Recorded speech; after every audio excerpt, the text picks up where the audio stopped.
Hello welcome back to our channel Latha Sadanand Miryala. ఈరోజు మనం మిర్చి కసాలాని చేసుకోబోతున్నామండి. ఈ మిర్చి కసాలాను ఏంటంటే బిర్యానీ రైస్కి, బగారా రైస్కి ఏం వెజిటేబుల్స్ లేనప్పుడు ఉట్టి పచ్చిమిర్చి ఉన్నా కూడా ఇలా చేసుకోవచ్చు అంటే చూడండి. ప్రాసెస్ అయితే చూస్తున్నాం కదా.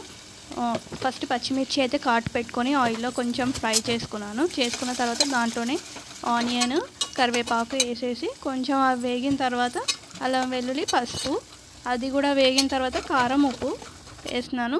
నేను మిర్చి అది తీసుకున్నాను కాబట్టి దానికి సరిపడా పౌడర్ ఏమేమి చేశానో ఇక్కడ మెన్షన్ చేశానండి. అది చూసుకొని పౌడర్ చేసి పెట్టుకొని ఫ్రిడ్జ్లో పెట్టుకుంటే ఈజీగా ఒక 1 month నిల్వ ఉంటుందండి.